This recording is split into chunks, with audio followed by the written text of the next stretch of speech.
This video demonstrates how to perform multiple regression analysis using SPSS. So before running a multiple regression analysis, we look at what are the assumptions of a multiple regression analysis. So here are the assumptions of a multiple regression analysis. The first is dependent variable should be measured on a continuous scale. So as we know, in regression analysis and in multiple regression analysis, we have both dependent and independent variables. Now the assumption is dependent variable should be measured on a continuous scale.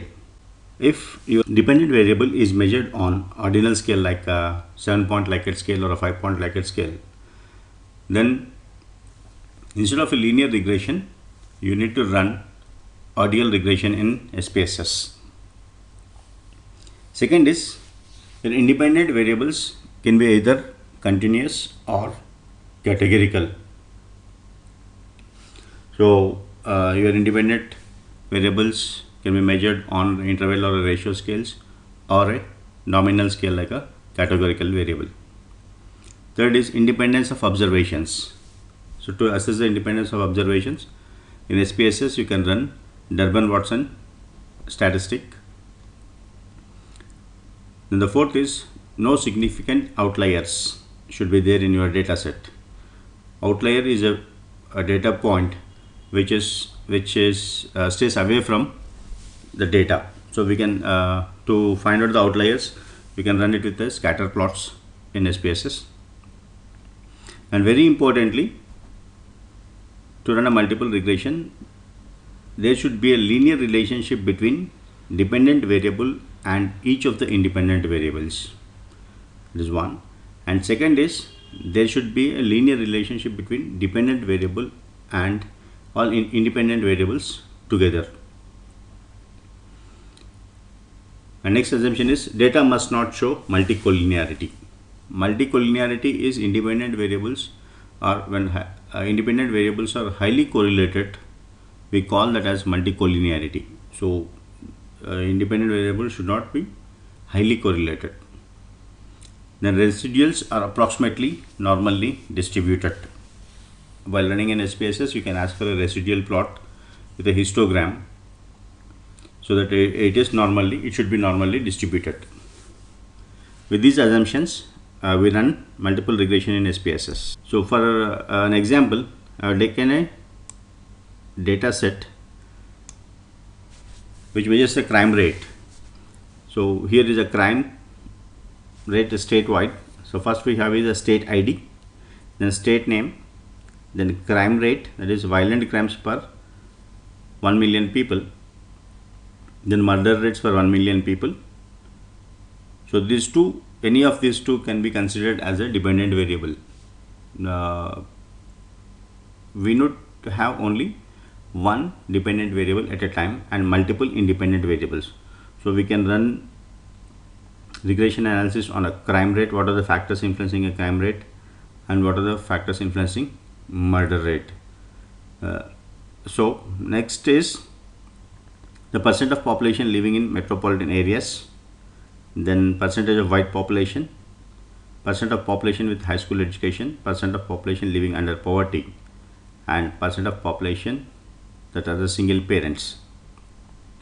So these are our observations or variables we have, and here is the data. So first thing that we need to do when we have is, as assumptions shows, there's no significant outlier should be there. So to assess the outliers, whether your data has got outliers or not, what is it we need to do is go to graphs, legacy dialogues, then scatter plot. So in a scatter plot, we take a multiple or a simple scatter plot. First we look at a multiple scatter plot, multiple matrix, define.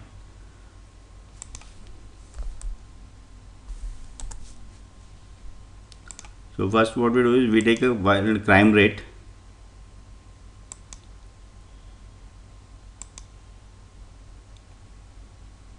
and population in a metro select this,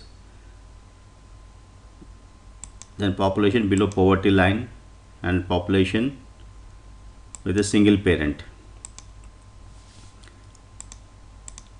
and to labels, take a state name as a label of cases, then just run OK.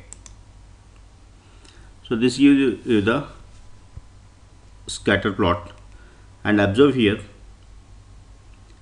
So everywhere you will find a one data point which is away from all other observations. So this data point what we call as outliers. So these outliers should distract your calculation. So we will see how this can be assessed. So first thing is we have a outliers here. So in every data set we have outlier.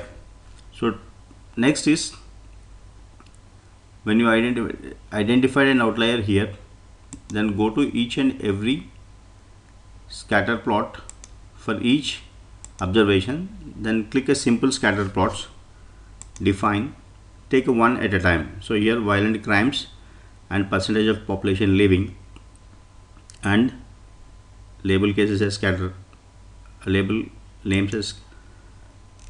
So here we have a violent crime and population in metro areas. We have one scatter here, so we need to know which state this is.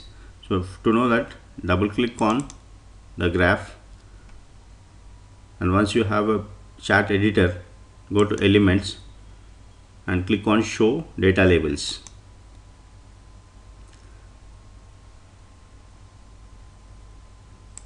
So it is DC. In a state DC, you have a outlier.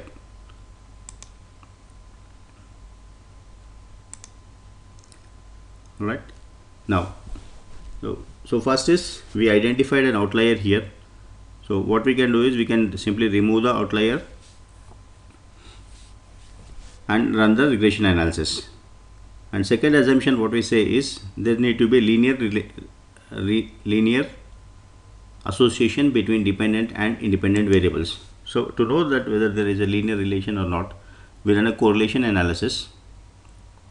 So go to covariate, and crime is the dependent variable, population in metro and population below poverty line and population with a single parent, these three are independent variables. So we click a correlation, and it shows significant correlation is significant at level 0.01, that is 10% significant, 1% significance level. So we can see there is a significant correlation. So we can say that there is a linear relation between crimes and our independent variables. So once we are confirmed with this, then go to regression analysis, regression, linear. Here first you need to identify or select your dependent variable. So your dependent variable is crime rate, and you have a multiple independent variables. Now population in metro is one I am considering, and poverty is another factor, and population with a single parent is another factor. So these are the three independent variables, and click on statistics. So here you can ask for residuals, Durbin-Watson test to check.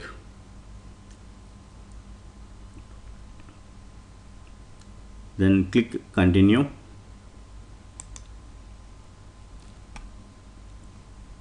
and click. If you want to plots, just go for a plots, student and histogram, click continue and click OK. So here is your regression output. Model summary, R square value, just look at R square value, it is 0.84. You can say that 84% of the times the variance can be explained by these three independent variables, and it is significant. The model is a significant. Then here you look at percent of population living in metro areas is significant, that is significance level is 0.00. If it is less than 0.05, we can say that this independent variable has influence on the dependent variable, that is population has influence on a crime rate. Similarly, this is also less than 0.05, that is population below poverty line, then single parents. So we can say that these three factors have influence on, or these three factors are associated with a crime rate in our study. And here it is normally, residuals are normally distributed.